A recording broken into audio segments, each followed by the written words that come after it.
तहार माई। और सबसे खराब औरत हमार माई। ये दुनिया में सबसे अच्छा आदमी के बा? तहार बाबू। और सबसे खराब आदमी? हमार बाबू। अच्छा एगो और बात बताई, ये दुनिया में सबसे आज्ञाकारी लड़का के बा? तहार भाई। और सबसे बदमाश लड़का? हमार भाई। Very good baby, very good.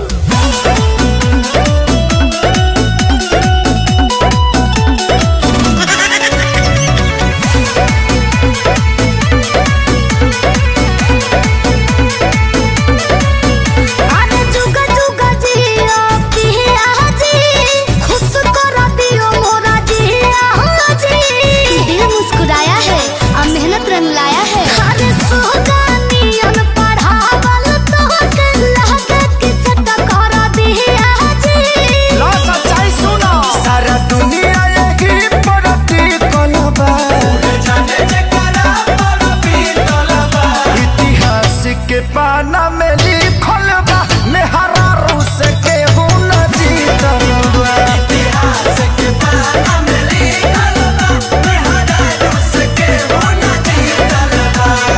ए उठा ले रे देवा, उठा ले रे बाबा। अच्छा एगो और बात बताई, का हो? केकरा हाथ के खाना मिठाई लगेला? तहारा हाथ के। और केकरा हाथ के मिर्चाई लगेला? भौजाई के। So cute baby. एक और बात बताइए, बैंक बैलेंस कमा के किसको देना है? आपको। और किसको बताना नहीं है? बाप को। यस।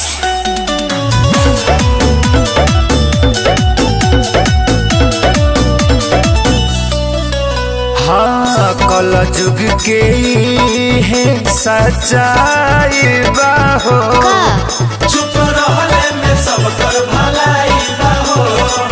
धरती पामे हर राज आइल बाहो। सारा मानव समाज लड़ाई बाहो। तू लोग का बोलता हो? चुपचाप रहो लो। लोभे रेंज दोनों में बखतरा।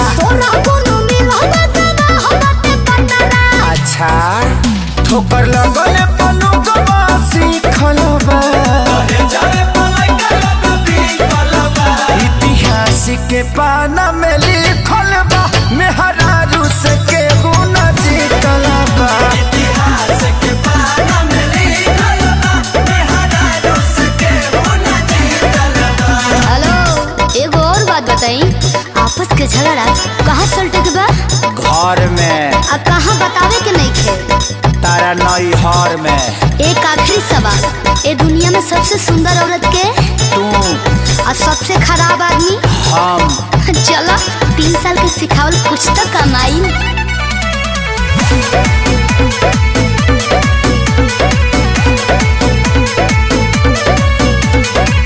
सब कर इंजान भइल सीज बाहो। डॉक्टर एह चीज के मरीज बाहो। तो 5 लाख बुलेट पे भइल लीज बाहो।